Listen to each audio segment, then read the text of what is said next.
क्या हाल है साथियों। मैं विकास तोमर आपके अपने trustworthy channel Study for Civil Services पे आज आपके समक्ष लेके आ गए हैं एक बार फिर से detailed industry relation labour laws की जो हमारी सीरीज चल रही है उसमें पार्ट नंबर 19 है ये। ठीक, इसमें क्या है कि आपका जो हमारा ट्रेड यूनियन से रिलेटेड चल रही थी चीज़ें, पार्ट 1 आपने उसका देख लिया होगा, पार्ट 1 ट्रेड यूनियन का। ठीक, अब इसमें हम लोग देखेंगे टाइप्स। ये नुन्नू से एक वीडियो होने वाला है लेकिन बहुत ही ज़्यादा इंपॉर्टेंट है, इसलिए इसको एक अलग से मैं इसको वीडियो में छोटा सा वीडियो बना के इस पर शेयर कर रहा हूँ। ठीक, तो चलते हैं आगे, लेकिन आगे बढ़ने से पहले एक जेंटल रिमाइंडर आप लोग के लिए कि ईपीएफओ का एक कंप्लीट जो है पेड ग्रुप चल रहा है जिसमें टेस्ट सीरीज, स्टडी मटेरियल और वीकली टेस्ट भी होते हैं इंप्रूवमेंट करने के लिए। डेडिकेटेड आपका जो है एक डिस्कशन ग्रुप भी है जिसमें आप लोग डाउट्स पूछ सकते हैं, जितने चाहे डाउट्स पूछिए, सब लोग का जो है डाउट क्लियर किया जाता है आपका 1 to 1। ठीक, ये पर्सनल गाइडेंस के लिए बहुत ज़्यादा जरूरी है जैसा कि कोई और नहीं कर रहा है। ठीक, तो आप लोग अगर ज्वाइन करना है तो 8564880530 9696066089 पे कॉल करके पूरी इन्फॉर्मेशन पा सकते हैं, एडमिशन ले सकते हैं। यूपीएससी 2021 का भी हमारा पेड ग्रुप चल रहा है, आपको अगर चाहिए तो आप लोग इन्हीं नंबर्स पे कॉल करके एडमिशन ले सकते हैं। तो चलिए चलते हैं अपने टॉपिक पर। यहाँ पे देखिए हम लोग ने ट्रेड यूनियन जो है उसके लिए जो भी फैक्ट्स इंपॉर्टेंट है व्यापार संघ वाले वो देख लिए थे, जैसे कि लार्जेस्ट ट्रेड यूनियन इंडिया में कौन सा है, मजदूर संघ। ठीक, फर्स्ट ट्रेड यूनियन फेडरेशन, ये सारा कुछ हम लोग देख लिया था यहाँ पे पिछले वीडियो में। ठीक, यहाँ पे हम लोग क्या चालू करेंगे, टाइप्स ऑफ, मतलब व्यापार संघ के प्रकार कितने तरीके के और वो किस किस चीज पे उनका वर्गीकरण करा गया है।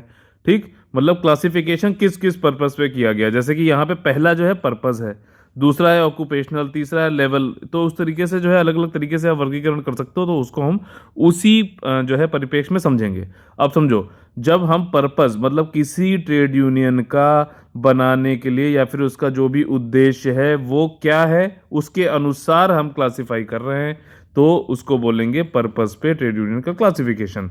अब समझो, रिफॉर्मिस्ट एक ट्रेड यूनियन ऐसा होता है इसी के अंतर पर्पस में कि सुधारवादी हो, ये बहुत ज़्यादा जो है कोई बड़े चेंजेस नहीं चाहता है। ठीक, सिंपल जो है नॉन वायलेंट तरीके से अपनी बात को रखता है और चेंजेस लाता है मेंबर्स के आर्थिक और सामाजिक कंडीशन में, इकोनॉमिक और सोशल कंडीशन में चेंजेस लाने की कोशिश करता है, लेकिन इसके लिए कोई ड्रास्टिकली चेंज नहीं, सिस्टम में जो भी चल रहा है इंडस्ट्रियल रिलेशन सिस्टम का उसमें कोई बहुत बड़ा चेंज नहीं करता है। ये हॉक्सी जो थे, आपने इसके बारे में बताइए कमेंट करके क्या पढ़ा था। ठीक, ये हॉक्सीज बिजनेस यूनियनिज्म जो है उससे रिलेटेड है, फ्रेंडली अपलिफ्ट यूनिज्म भी इसको बोला जाता है। ये अगर वहाँ पे आपको ये पूछ ले तो आप जो है कर लोगे ना कि ये वाली इसमें ये चीज़ होती है, इसकी डेफिनेशन अगर पूछ ले बताइए फ्रेंडली अपलिफ्ट यूनिज्म क्या होता है तो कर लोगे ना। दूसरा टाइप क्या है, इसका उलट है, इसमें क्या है कि ये भैया पूरी व्यवस्था ही चेंज करने की कोशिश करता है। देखिए उद्देश्य यहाँ पे भी वही है कि आपका जो है आर्थिक सामाजिक जो भी जो है कल्चरल जो भी चीज़ें चेंजेस करने हैं, अपने जो मेंबर्स हैं ट्रेड यूनियन के उनमें सुधार लाना है, इकोनॉमिकली सोशली सब कुछ लाना है। लेकिन अब तरीका बदल गया है। तरीका क्या है कि भैया जो है वॉयलेंस भी अगर लेना पड़े मेथड को इन कारणों को पूरा करने के लिए तो बल का भी जो है यूज़ कर सकते हैं ये लोग। ठीक, और इनका मेन उद्देश्य वही है जो बाकियों का भी है कि improving the status of workers की जो सुधार है, स्थिति में सुधार लाना है। ठीक, और ये डिस्ट्रॉय एंड अबॉलिश जो भी करंट सिस्टम है उसको खत्म कर दो और उसके बाद नया बनाओ जिसमें कि उनका उद्धार हो सके, ये वाली बात है। मीन्स जो यहाँ पे जो भी मतलब आपको ये ऑब्जेक्टिव उद्देश्य को पूरा करने के लिए जो भी कार्य करते हैं उसमें जो है वो रेवोल्यूशन टाइप से होता है और पब्लिक पॉलिटिकल स्ट्रेंथ का भी यूज़ कर सकते हैं, इसको एनार्किस्ट पॉलिटिकल यूनियन भी कह सकते हैं, मतलब उग्रवादी होता है। ठीक, तो रेवोल्यूशनरी का वैसे भी उसके खुद की मीनिंग में, क्रांतिकारी में खुद की मीनिंग क्या होता है कि एक ड्रास्टिक चेंज लाना, ध्यान रखना जो भी प्रेजेंट प्रैक्टिस चल रही है उसमें ड्रास्टिक चेंज लाओ आप। जैसे मान लो आप रोज जो है सिर्फ 2 घंटे पढ़ रहे हो या फिर 1 ही घंटा पढ़ रहे हो, ड्रास्टिक चेंज लाओ कि आप कल से 10 घंटे पढ़ने लगो, ये वाली बात है। ठीक, अगला जो टाइप है वो क्या है इसी के अंतर्गत कि प्रीडेटरी परभक्षी टाइप का। इसमें देखो इसमें कोई भी पर्टिकुलर वो नहीं है, जैसे हमने एक पढ़ा रिफॉर्म सुधारवादी, एक पढ़ा रिवोल्यूशनरी क्रांतिकारी, इनका कोई वो मतलब नहीं, इनका बस ये है कि जो भी हमें अपने उद्देश्य को पूरा करना है कि भैया जो है मेंबर्स ट्रेड यूनियन के जो है उनका उद्धार होना, सोशली इकोनॉमिकली आपका जो है कल्चरली सारा कुछ, तो उसके लिए जब जरूर अलग अलग जगह पर अलग अलग जो है टाइम पर जो भी मेथड अपनाओ, बस जो है हमें अपना मतलब पूरा करना है, जो उद्देश्य है उसको पूरा करना है। तो इसमें क्या है कि no particular means and adopt any कोई भी मेथड अपना सकते हैं इसको, मतलब अपने उद्देश्य को पूरा करने के लिए। इसके 2 प्रकार होते हैं, परभक्षी या फिर ये जो है प्रेडेटरी वाले के 2 प्रकार होते हैं। एक होता है होल्ड अप यूनियन, याद रखना, बहुत ज़्यादा इंपॉर्टेंट है ये सारी चीज़ें। और दूसरा होता है गोरिल्ला यूनियन।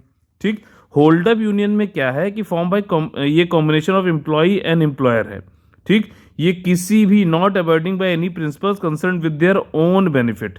ठीक, इनका बस अपना जो है फायदा होना चाहिए, किसी भी सिद्धांत का ये जो है पालन नहीं करते हैं। कर्मचारी और नियोक्ता के संयोजन द्वारा गठित होता है। ठीक, मतलब इसमें कुछ भी वो बस करना है अपना काम, और मतलब कोई भी ये नहीं, आज हो सकता है ये नॉन वायलेंट रहे, कल हो सकता है वॉलेंट हो जाए, परसों हो सकता है फिर से नॉन वायलेंट हो जाए। कोई भी सिद्धांत पालन करना है और अपना जो है काम निकालना है, बाहरी लोगों के लिए किसी भी चीज़ की चिंता किए बिना, मतलब जो है no without any concern for the outsiders, अपना बस एम्प्लॉई और एम्प्लॉयर। ठीक, ना गवर्नमेंट का सोचना है क्या होगा क्या नहीं है, बस अपना काम करना है इनको। ठीक, और एक किसी फिलॉसफी पे स्टिक नहीं रहते हैं, किसी प्रिंसिपल पे।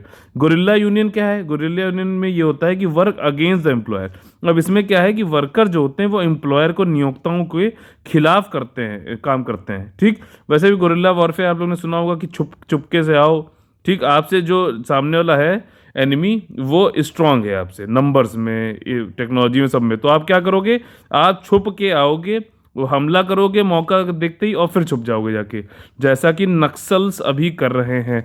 जैसा कि ये मतलब एक स्ट्रेटजी है वॉर करने की, एसिमेट्रिकल वॉर में ऐसा यूज़ किया जाता है। ठीक, तो गोरिल्ला वाले यूनियन में अगर यहाँ पे परिप्रेक्ष्य में समझे तो क्या मतलब है कि एम्प्लॉयर्स के खिलाफ वर्क किया जाता है, और इसमें वॉयलेंस का यूज भी हो सकता है, गुप्त तरीके से अपने उद्देश्यों को प्राप्त किया जाता है। ठीक, अब जो वर्गीकरण किया गया है वो सदस्यता के पैटर्न पे किया गया है, मेंबरशिप पैटर्न के अनुसार। अब देखिए, ऑक्यूपेशनल और क्राफ्ट यूनियन इंपॉर्टेंट है, बहुत ध्यान से सुनिएगा। व्यवसायिक या फिर क्राफ्ट यूनियन, अब इसका क्या मतलब होता है कि एक ही तरीके के क्राफ्ट या फिर एक ही तरीके के ट्रेड में ही जो लोग हैं वो इस तरीके के ट्रेड यूनियन में जुड़ेंगे, वही लोग आपस में जुड़ के जो है करेंगे। मान लीजिए कि अगर कोई क्राफ्ट बना रहे हैं, ट्राइबल्स का क्राफ्ट बना रहे हैं, या फिर कोई जैसे डोकरा आर्ट है, ठीक, तो वो लोग बना रहे हैं, तो उन्हीं ट्रेड यूनियन में सिर्फ इसी डोकरा क्राफ्ट बनाने वालों का ही ट्रेड यूनियन होगा, और किसी का नहीं होगा। ये काफ़ी जो है स्मॉल भी हो सकते हैं, जैसे कि पायलट का एसोसिएशन हो गया, नेविगेटर का यूनियन हो गया एयर इंडिया के अंतर्गत। ठीक, तो ये समझ में आ गया। व्यावसायिक क्राफ्ट यूनियन मतलब एक क्राफ्ट या फिर एक ट्रेड से। दूसरा क्या है? Industrial union. ये काफ़ी जो है, जो आपका औद्योगिक संघ है, ये काफ़ी ब्रॉड होता है। ये सारे एम्प्लॉयज़ को जो है रिप्रेजेंट, सबका, सारे जितने भी कर्मचारी, सभी का प्रतिनिधित्व करता है, और साथ ही साथ ये किसी स्पेसिफिक इंडस्ट्री का होता है। ठीक, जैसे मान लीजिए इंडस्ट्री है आपकी कार वाली, ऑटोमोबाइल, हमेशा हम लोग एग्जांपल लेते हैं मारुति का, तो उस मारुति इंडस्ट्री का जो है इंडस्ट्रियल यूनियन है ये, और इसमें सारे एम्प्लॉयज़ पे इसका फोकस होता है, और ये मतलब टाइप ऑफ वर्क उसका कुछ भी हो सकता है। अब देखिए, इंडस्ट्री में कई लेवल पे अलग अलग काम कर रहे होंगे, एक फ्लोर पे काम कर रहा होगा नीचे सबसे। अच्छा, इंडस्ट्रियलाइजेशन की भाषा में फ्लोर को शॉप बोलते हैं, तो घबराना नहीं, शॉप काउंसिल अगर पूछ रहे तो क्या है। ठीक, और मान लीजिए कोई स्किल्ड है, कोई अनस्किल्ड है, कोई कुशल है, कोई अर्धकुशल है, कोई अकुशल है, सभी ही लोग उस इंडस्ट्री में जो भी इंप्लॉइज हैं, कर्मचारी, सब लोग जो है इसके मेंबर होते हैं। तभी तो ये है ना, मेंबरशिप के पैटर्न के अनुसार। देखिए, ये दूसरा वाला पार्ट हो गया। इसका एग्जाम्पल समझ लेते हैं, टेक्सटाइल लेबर एसोसिएशन अहमदाबाद में, और steel employer trade union, trade union सेतु। ठीक, ये दो एग्जाम्पल यहाँ पे दिए गए हैं। समझ में आ गई बात। अब देखिए तीसरा क्या है, जनरल यूनियन। अब मेंबरशिप के आधार पे जनरल यूनियन है। इसमें क्या है कि दो तीन तरीके की, मतलब एक से ज़्यादा तरीके के भी इंडस्ट्रीज हो सकते हैं। मान लीजिए एक ऑटोमोबाइल हो गई, दूसरी कॉटन टेक्सटाइल वाली हो गई। इन सबके मेंबर जो है एक ट्रेड यूनियन में आ जाए तो उनको क्या बोलेंगे? जनरल यूनियन बोल देंगे। समझ में आ गई बात। स्किल्ड हो, अब उसमें चाहे स्किल्ड हो, अनस्किल्ड हो, उससे कोई फर्क नहीं पड़ता, डिफरेंट जॉब्स हो, डिफरेंट इंडस्ट्रीज में हो। ठीक, और सब लोग, मतलब इसमें काफ़ी वो है, काफ़ी डाइवर्सिटी है इसमें। तो ऐसे अगर ट्रेड यूनियन बन रहा है तो उसको जनरल यूनियन बोलते हैं, और इसकी मेंबरशिप में काफ़ी डाइवर्सिटी है तो जनरल यूनियन बोल रहे हैं, और इसी की वजह से इसका जो आपका मेंबरशिप के पैटर्न के अनुसार जो है ट्रेड यूनियन बनाया गया है। इसका एग्जाम्पल समझ लेते हैं, national union of municipal and general workers. ठीक, जमशेदपुर लेबर यूनियन, ये सब जो है इसके एग्जाम्पल हैं। अब आगे चलते हैं। देखिए, अब यहाँ पे आपका यूनियन इस हिसाब से भी बन सकता है कि व्हाइट कॉलर, ब्लू कॉलर, मैं पहले ही बता चुका हूं, फिर बता देता हूँ। व्हाइट कॉलर ज़्यादातर क्या होता है, ऑफिस और डेस्क वर्क जो करने वाले होते हैं, मैनेजेरियल प्रबंधन में जो जुड़े होते हैं उनका होता है। और ये इसमें जो है आपका जो मतलब ऑफिस, इनकी सोशल सिक्योरिटीज़ भी इनकी होती है ज़्यादातर, एक अच्छा मतलब इनका जो है वो ओहदा होता है, इस टाइप से है अपने इंडस्ट्री के अनुसार, ठीक, उसकी हायरार्की में। वहीं ब्लू कॉलर क्या होता है, ज़्यादातर मैनुअल वर्क करेंगे, ठीक, अनस्किल्ड वर्क करेंगे, ऑपरेशन लेवल पे होते हैं, प्रोडक्शन फ्लोर पे होते हैं, ठीक। और इनका जो है, इनका मतलब हर महीने इनको कॉन्ट्रैक्ट पे भी हो सकते हैं, हो सकता है कि इनकी परमानेंट जॉब ना हो। तो ये सारी जॉब जो कॉलर जो आती हैं वो ब्लू कॉलर जॉब्स कहलाती हैं, ठीक। सिंपल चीज़ें, अगर सिर्फ ब्लू कॉलर वाली ट्रेड यूनियन भी हो सकती है और सिर्फ वाइट कॉलर वाली भी हो सकती है। ये चीज़ यहाँ बता रहा है। वाइट कॉलर क्या है कि non manual work paid on monthly basis. इसका एग्जांपल क्या है, all India bank officer association या फिर एयरपोर्ट अथॉरिटी ऑफिसर एसोसिएशन।